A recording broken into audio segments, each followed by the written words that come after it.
고린도후서 13장 13절 말씀.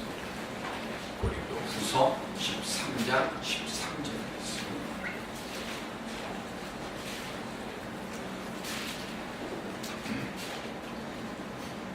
함께 하겠습니다. 한 절밖에 안 되니까요. 합독하겠습니다. 시작. 주 예수 그리스도의 은혜와 하나님의 사랑과 성령의 교통하심이 너희 우리와 함께 있을지어다. 아멘. 시작은 미약했지만 훗날 참되게 되는 믿음 얻는 우리 졸업생들 되고 우리 모든 신령들이 될 수 있기를 주님의 이름으로 축원드립니다. 요즘 토요일마다 저녁 8시에 도월 김용옥과 함께 영화배우 겸 탤런트죠. 유아인 두 사람이 나와서 하는 프로그램이 있습니다. 어제도 했는데요. 어제 1시간 정도 8시부터 9시까지 하는데 뭐 그냥 제가 한 5분 정도 잠깐 이렇게 뒷부분에 보는데요. 그 뒷부분에 보는데 헬조선 계속 그 얘기가 나오더라고요. 2030 젊은이들 입에서 가장 많이 쓰이는 말이 지옥 조선이라는 거죠. 지옥 한국. 이 땅에 있는 다른 많은 외국인들에게 캐나다인이 인터뷰를 했어요. 요즘 젊은 사람들이, 한국 사람들이 해조선이라고 하는데 너는 어떻게 생각하니? 라고 물었더니 그 얘기를 하더라고요. 프랑스는 한국보다 더 꿈이 없다고. 프랑스는 한국보다 더 취직하기 힘들고 일하기가 어렵다고. 한국보다 더 고학력을 원하고 한국보다 더 고착된 그 일들을 한다 하면서 프랑스 두 아가씨들이 그렇게 인터뷰를 하는 걸 봤습니다. 세계 어디나 다 힘들어요. 그죠? 세계 다 모든 곳이 다 힘듭니다. 우리 대한민국만 힘들고 어려운 거 아니에요. 일본도 지금 아마 우리 한국 같았으면 아마 아베도 감옥에 갔을 거예요. 그죠? 경제지표 막 속이고 한 거를 그 정부에서 해가지고 뭐 소비지표, 경제지표, 모든 지표 속인 게 요즘 뉴스에 다 드러나잖아요. 근데도 뭐 끄떡 없어요. 왜 그럴까요? 야당이 바보라서 그래요. 일본은 야당이 수십 개예요. 하나로 딱 모이면은 자민당 정부를 바꿀 수가 있는데 거기는 천지가 개벽을 해도 하나의 자민당과 10몇 개의 야당으로 나뉘어서 절대로 자민당 정부를 못 바꿔요. 그러니까 별의별 짓을 다 해도 그냥 그 정부 그대로 갑니다. 우리나라는 안 그러니까 참 감사한 거죠. 취업도 힘들고 아무리 애쓰고 수고해도 삶의 자리를 바꿀 수만이 없다고 생각하는 우리 아들도 이제 대학을 졸업을 합니다. 했죠. 더 큰 꿈을 안고 더 큰 소망을 안고 나가야 되는데 우리 아이들이 그런 소망들이 사실 없는 것도 부모된 입장에서 보면 참 답답하고 안타깝습니다. 근데 정말 이 땅에 그렇게 소망이 없을까요? 2012년도에 두란노 서원에서 출판된 꿈꾸는 자의 무한도전이라고 하는 책이 있습니다. 무한도전하는 그 무한도전. 신인식 목사님이라고 하는 분이 쓴 책입니다. 경남 의령군의 아주 가난한 시골집에서 태어났습니다. 4살 때 넘어졌는데 넘어지고 나서 이게 잘못돼갖고 시력 장애인이 됐습니다. 그렇게 방황을 하다가 11살 때 초등학교 1학년으로 입학을 했어요. 어린 나이에 집이 너무 가난하니까 여러 가지 일들을 하는데 두 눈을 보지 못하는데 무슨 할 일이 있겠어요? 별로 없을 것 아닙니까? 그런데 신문사 보고서를 찾아가가지고 내가 신문을 좀 돌릴 테니까 내게 자리를 달라고 했습니다. 그랬더니 주겠습니까? 안 주죠, 당연히.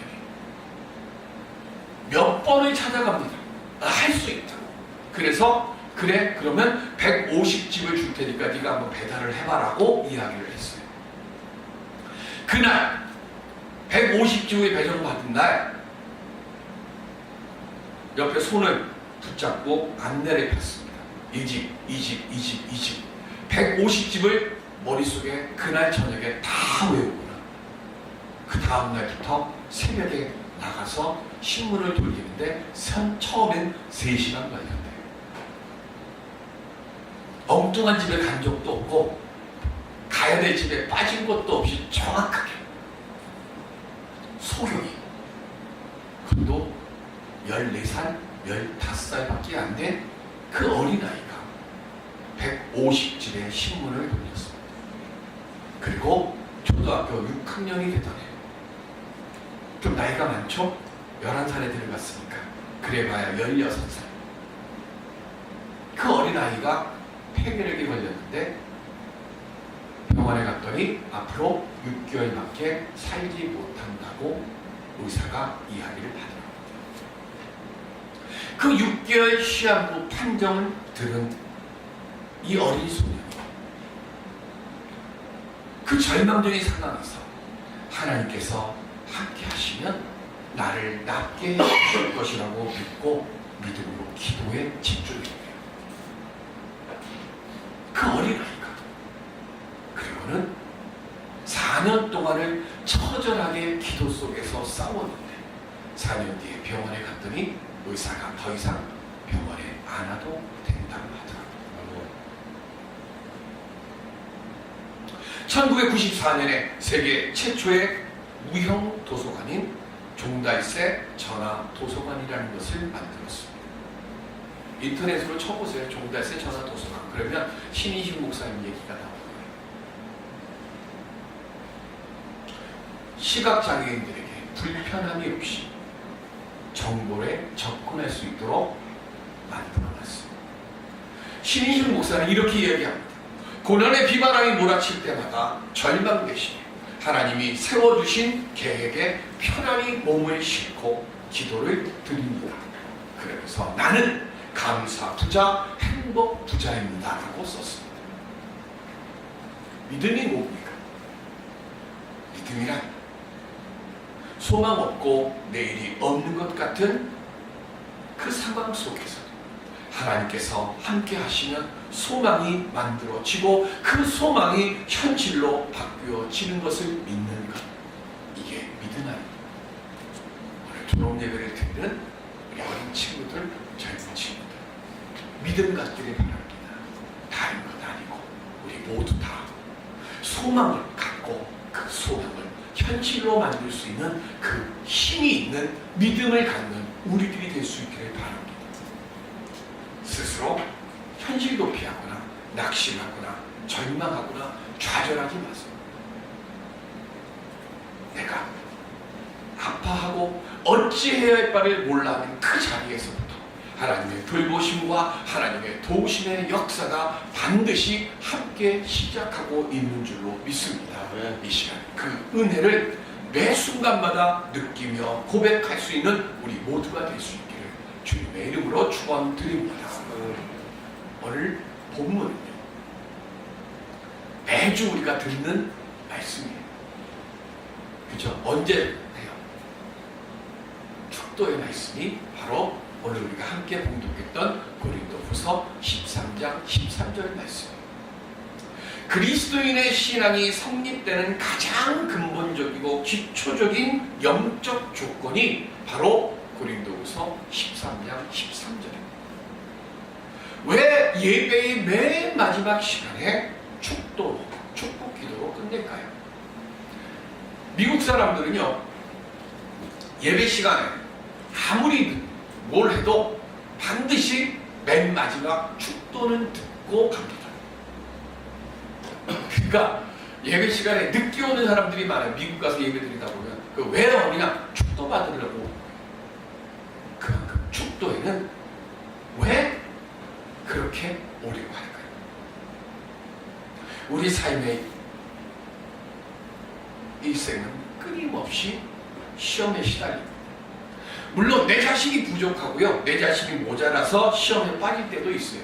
또 세상의 유혹 때문에 시련에 빠질 때도 있고, 보이지 않는 마귀의 역사 때문에 신앙이 흔들리고 믿음이 무너져 내릴 때도 있습니다.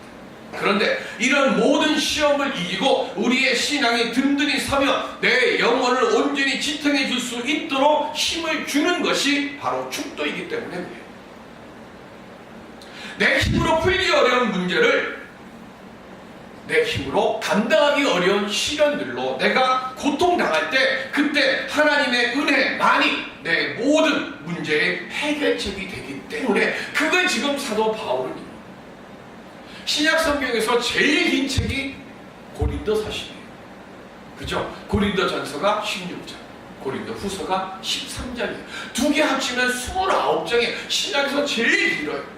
이렇게 문제도 많고 그리고 근심과 걱정과 답답함과 가슴을 치게 만드는 일들로 가득 찬 것이 고린도 교회인데 그 고린도 교회를 위해서 신음하고 그 고린도 교회를 위해서 염려하고 근심하고 그렇게 하면서 그 많은 그 긴 편지를 쓰다가 맨 마지막에 이 고치덩어리들아, 이 연약한 자녀들아, 이 불쌍한 영혼들아, 내가 너희를 위해서 마지막으로 세상에 나가서 믿음으로 승리의 길을 보여줄게. 그래서 쓴 게 고린도후서 13장 13절이에요. 그냥 축도 목사님이 마지막 시간에 드리는 거 그거 아니에요. 축도는 고린도후서 13장 13절은 내가 인생을 살아가면서 내가 쓰러지고 죽을 것 같은 고통과 연약함 속에서 신음할 때 그때 내게 능력이 되고 그것을 이길 수 있는 힘이 되는 말씀, 그게 바로 고린도후서 13장 13절이에요. 그 시작이 뭡니까? 주 예수 그리스도의 은혜. 은혜, 뭐 값없이 거저주는 것, 우리 이렇게 하는데 원래 은혜의 참 뜻이 뭐냐면 큰 친절을 베푼다라는 뜻이에요. 큰 친절이에요. 내가 상상할 수도 없는 큰 친절. 친절을 받을 만한 자격도 전혀 없어요. 그리고 그렇기 때문에 멸시를 받아야 하고 심판을 받아야 할 존재인데 그 멸시와 심판을 받지 않도록 그 피할 수 없는 내 힘으로 돈으로도 살 수 없고 그 어떤 값으로도 치를 수 없는 그것을 나를 대신해서 우리 주님이 십자가의 대속의 은혜로 계산해 주셨다. 그리고 더 나아가서 이사야서 53장 5절 시작. 그가 찔림은 우리의 허물 때문이요 그가 상함은 우리의 죄악 때문이라. 그가 징계를 받음으로 우리는 평화를 누리고 그가 채찍에 맞음으로 우리가 나음을 받았구나. 아멘. 맨 마지막에 뭐라고요?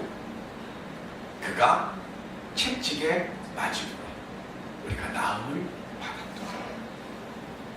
우리가 하나님 앞에 기도할 수 있는 시작이 무엇이라고 했어요? 우리 기독교에 있어서 가장 중요한 시작은 겟세마네예요. 예수님이 겟세마네 동산에서 붙잡혀서 돌아가시기 전에 겟세마네 기도에서 우리를 위해서 기도해 주셨어요. 그리고 우리는 그 겟세마네 동산의 예수 그리스도의 기도 때문에 우리가 하나님께 예수님의 이름으로 기도할 수 있는 그 시작을 얻게 됩니다. 그러니까 기독교에 있어서 기도의 시작은 겟세마네 동산에서의 예수님의 기도예요. 그리고 십자가의 처형을 당하시기 전에 예수님이 채찍에 맞으셔요. 그런데 그 채찍에 맞음으로 인해서 우리는 뭘 해요? 육신의 질병과 마음의 고통에 나음을 얻을 수 있는 그 은혜를 오늘 예수님의 십자가하는 길에서 우리가 얻을 수 있는 거예요. 그러니까 예수님의 공생의 마지막 날 목요일, 금요일 두 날 동안에 우리는 하나님께 예수님의 이름으로 기도할 수 있는 그 은혜를 얻게 되고 예수님의 십자가에 달리시는 그 길을 통해서 우리가 나음을 얻을 수 있는 소망을 얻고 우리의 죄사함을 얻을 수 있는 모든 은혜를 그 이틀 동안에 다 받는 거예요. 그게 은혜예요. 우리는 어떤 조건이나 상황을 생각하지 말고 오직 죄인이었던 나를 택하여 주신 예수 그리스도의 은혜에 감사하는 마음을 잊지 말고 오늘 주님 앞에 나와서 우리가 믿음으로 그 은혜 안에서 기도하고 그 그렇게 하나님께 아뢰 때 우리가 감당할 수 없는, 우리가 헤아릴 수 없는 은혜로 우리 주님께서 우리에게 역사하시고 응답해 주신다는 것, 그걸 지금 예수 그리스도의 은혜 속에서 바울은 우리에게 말씀하고 있습니다. 두 번째는 하나님의 사랑입니다. 우리의 죄를 사하여 주시기 위해서 자기 아들을 아끼지 않고 십자가에 내어주신 하나님의 사랑을 말합니다. 로마서 5장 8절에 보면 시작. 우리가 아직 죄인 되었을 때에 그리스도께서 우리를 위하여 죽으심으로 하나님께서 우리에 대한 자기의 사랑을 확증하셨느니라. 아멘. 하나님께서 먼저 사랑해 주신 거예요. 왜냐하면 아직 하나님의 사랑을 깨닫지 못하고 죄 속에서 지내는 우리를 위해서 우리의 모든 죄를 사하시고 영생을 주시기 위해서 하나님께서 하나님의 아들 예수 그리스도를 십자가에 못 박혀 죽도록 하시고 부활케 하신 그 사랑을 하나님께서 먼저 보여주셨다는 거예요. 그러니까 우리는 그저 이 놀라우신 하나님의 사랑에 감사해서 예수님께서 하신 말씀, 너희는 마음과 뜻을 다하여 내 하나님 여호와를 사랑하고 그리고 내가 너희를 사랑한 것 같이 내 이웃을 내 몸과 같이 사랑하라. 그게 우리가 해야 할 일이에요. 이게 하나님께서 우리에게 원하시는 거예요. 근데 어떤 분들은 얘기합니다. 나는 살아가면서 하나님의 사랑을 별로 받은 게 없는 것 같아요. 나는 하나님의 사랑을 경험하지 못한 것 같아요 라고 이야기합니다. 나는 햇볕 쬐본 적이 없다 하시는 분 계세요? 없을 거예요. 하나님의 사랑, 하나님의 은혜는 햇볕처럼 그냥 모든 사람들에게 다 똑같이 주시는 거예요. 그런데 내가 스스로 그늘 속에 있어요. 내가 스스로 거북을 튀기에 있어요. 그러면 햇볕이 못 들어와요. 들어오고 싶어도 못 들어오는 거예요. 마찬가지로 하나님의 사랑이 부족해서 못 받는 것이 아니라 내 믿음이 부족해서 하나님의 사랑을 온전히 보지 못하고 하나님의 사랑을 온전히 체험하지 못하는 거예요. 그러니까 내가 남들만큼 하나님의 사랑을 경험하지 못한 것 같다라고 하면 하나님의 사랑을 경험할 수 있고 하나님의 사랑을 체험할 수 있는 믿음의 사람이 되게 해주시옵소서. 먼저 기도할 수 있는 오늘 우리들이 되어야 할 줄로 믿습니다. 하나님이 우리에게 사랑의 은혜를 주셨는데요, 내가 그릇이 깨졌어요. 내가 그릇에 빵꾸가 났어요. 그러면 물을 담아놔도 그 물이 다 그 구멍과 깨진 사이로 빠져나가는 것처럼 하나님이 주시는 은혜의 사랑을 담을 수 있는 그릇이 준비되지 않으면 아무리 하나님이 우리에게 은혜의 사랑을 부어주셔도 그것이 내 것이 되지 못하는 거예요. 그러니까 오늘 우리는 하나님의 사랑을 담을 수 있는 은혜의 그릇을 준비할 수 있는 하나님의 사랑 안에 거하는 사람 되게 주시옵소서라고 믿음으로 고백하고 하나님의 사랑을 오늘 이 시간부터 매일매일 계산하면서 헤아리면서 살아갈 수 있는 믿음 갖는 우리들이 될 수 있기를 바랍니다. 오늘 우리가 그 믿음으로 살아갈 때 우리가 보지 못했던 하나님의 사랑을 보게 될 것이고 우리가 깨닫지 못한 하나님의 돌보심의 은혜를 우리가 발견하게 될 줄로 믿습니다. 네. 마지막 세 번째가 뭐예요? 성령의 교통하심이에요. 교통이라고 하는 건 영어로 커뮤니케이션이에요. 커뮤니케이션은 뭐예요? 듣기 싫은, 통화하기 싫은 전화할 때 처음에 여보세요 그랬는데 목소리 딱 듣는 순간 듣기 싫어. 뭐라 그래요? 여보세요? 잘 안 들리는데 나중에 다시 할게요. 끊잖아요. 교통하심이라는 게 뭐예요? 서로 통화해야 돼. 오고 가야 돼. 그런데 성령과 교통해야 되는데 어느 한쪽이 막히면 성령의 교통하심이 깨져요. 그런데 성령 쪽은 막히는 경우가 없어요. 그럼 누가 막혀요? 내가 막힙니다. 우리 누구랑 얘기하는데요, 이 대화가 안 돼. 그때 하는 말이 뭐예요? 수준이 좀 맞아야 얘기를 하지 이러잖아요. 그죠? 수준이 안 맞으면 얘기 안 되잖아요. 그 마찬가지 성령의 수준은 저 위에 있는데 내가 성령의 수준을 못 따라가면 성령과 내가 대화가 막히는 거예요. 그러면 우리가 성령과 수준을 맞추게 하려고 하면 뭘 해야 돼요? 대학교 들어가고 대학원 들어가고 박사 들어가야 수준이 맞을까요? 아니에요. 하나님께서 우리에게 원하시는 건 성령과 수준이 맞도록 교통하려고 하면 뭘 하면 돼요? 하나님 말씀 보면 돼요. 다른 거 없잖아요. 하나님 말씀 안에 성령과 우리가 소통할 수 있는 길이 하나님이 만들어 놓으셨어요. 사도행전 12장 8절에 보면 시작, 천사가 이르되 띠를 띠고 신으라 하거늘 베드로가 그대로 하니 천사가 또 이르되 겉옷을 입고 따라오라 한대. 아멘. 사도 야고보를 헤롯이 죽였어요. 그런데 유대인들이 보고 되게 좋아해. 그래서 헤롯이 야 베드로까지 죽이면 내 말을 더 잘 읽겠구나 싶어가지고 어떻게 베드로를 옥에 가뒀어요. 그런데 옥에 가둔 그때가 6월절 축제 기간이에요. 그래서 6월절 축제 기간에는 사람을 죽일 수가 없으니까 축제가 끝이 나고 난 뒤에 베드로를 처형하기로 합니다. 옥에 갇혔습니다. 옥에 갇히는데 군인 넷이 네 패를 두고 옥 창고를 채우고 쇠사슬로 묶고, 그리고 옥문이 하나 둘 셋에 있는 그곳, 그리고 그 밖에는 파수꾼까지 뒀어요. 일주일의 시간이 지났습니다. 이제 내일이면 베드로가 죽어요. 그런데 베드로가 꾸벅꾸벅 졸고 있어요. 맞습니까? 아니에요. 성경에 보면 깊이 잠들었어요. 아, 내일 죽는데 깊이 자요. 우리 상식으로 이해가 안 되는 거예요. 사는 것도 주님의 뜻이고 죽는 것도 주님의 뜻이라고 맡기면 돼요. 그런데 그렇게 깊이 잠들어 있는 베드로의 옆구리를 천사가 쳐서 깨워요. 그리고는 천사가 뭐라고 얘기했어요? 띠를 띠고 신발끈을 단단히 동요 매고 겉옷을 입으라 그래요. 자, 베드로에게 쇠사슬을 풀 능력이 있습니까? 없습니까?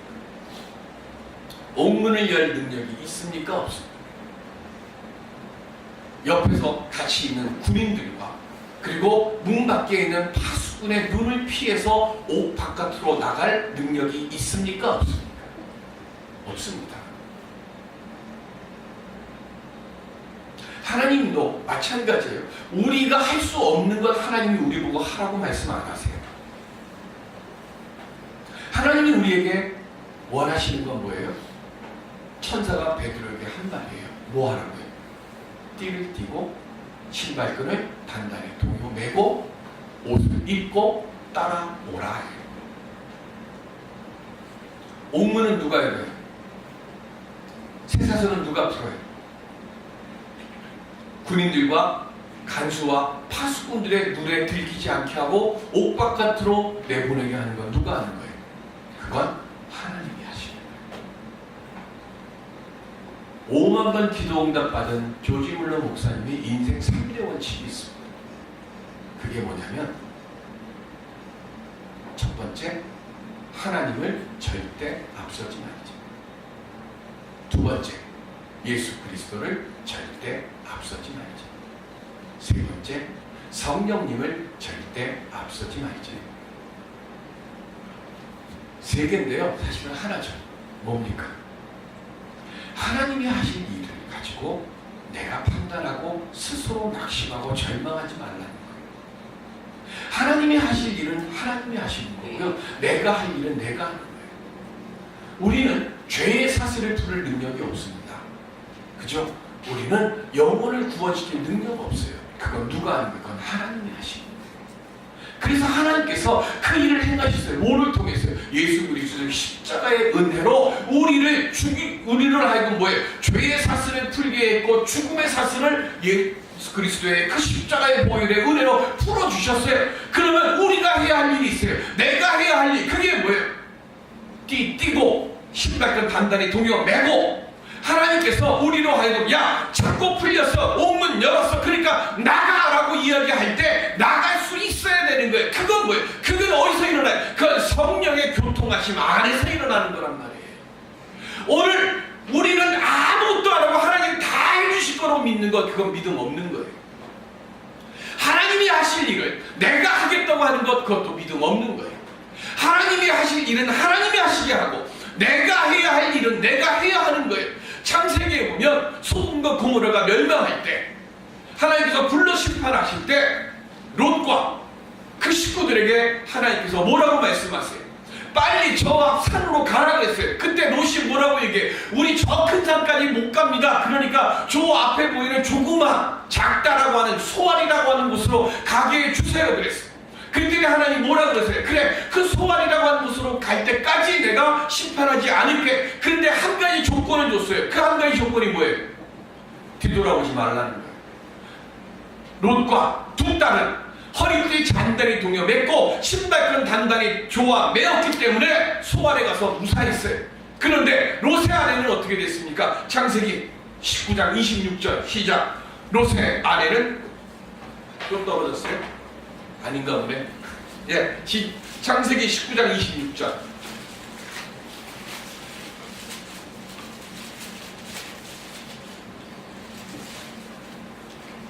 창세기 19장 26절 시작. 롯의 아내는 뒤를 돌아보았으므로 소금 기둥이 되었더라. 아멘. 무슨 얘기입니까? 롯과 두 아내는요 허리띠 단단히 동여맸고 신발 단단히 동여맸어요. 그런데 롯의 아내는 허리띠 동여매지 못했어요. 신발끈 온전히 조이지 못했어요. 그래서 뭐 한 거예요? 하나님이 하신 일을 자기가 참견하려다가 돌기둥이 된 거예요. 믿음이 있다, 믿음이 없다, 뭡니까? 하나님이 하신 일은 하나님께 맡기세요. 그리고 내가 할 일을 내가 하기만 하면 됩니다. 내가 기도했으면요 그 일을 이루시는 분은 누구예요? 그 하나님이에요. 그런데 왜 내가 자꾸 하나님이 하실 일을 내가 참견하려고 하냐고요.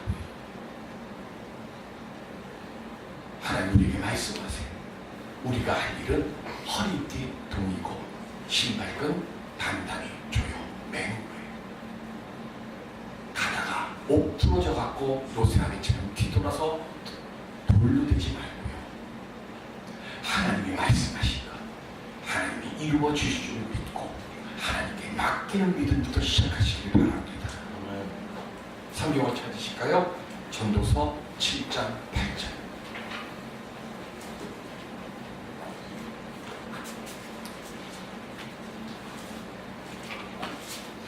전도서 7장 8절.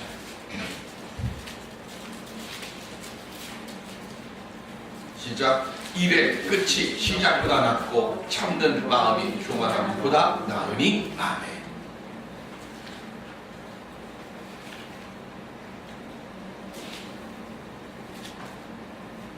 우리는 나는 왜 이렇게 작게 시작하나? 나는 왜 이렇게 초라하나? 보면서 스스로 낙심합니다. 제가 성경을 읽다가 이 말씀을 딱 읽고는 가슴이 탁 쳐졌어요. 하나님 우리에게 말씀합니다. 지금 너의 모습을 보고 너의 미래를 만드는 것 믿음이 없는 거야. 너는 시작이 어떨지 모르지만 내 믿음 안에 있으면 뭐라고요? 끝이 시작보다 난 사람이 되는 거야. 그게 믿음이에요. 그게 성령의 교통 안에 머문 사람에게 하나님이 주시는 은혜인 줄로 믿습니다. 우리 시작이 좋은 것이 중요한 게 아니에요. 끝이 좋아야죠.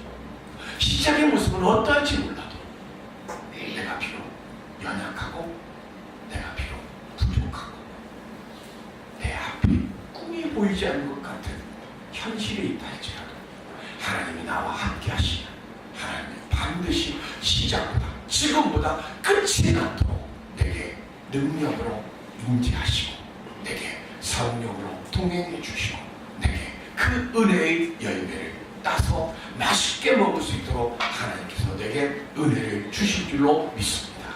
오늘 이 믿음 갖는 성령과 온전히 교통해져서 하나님 은혜 안에서 온전해지고 하나님의 복된 손길로 복된 삶이 넘치는 그 은혜의 자리에 머무를 수 있는 우리 졸업생들과 우리 모든 믿음의 가족들 될 수 있기를 주님의 이름으로 축원드립니다. 기도합니다.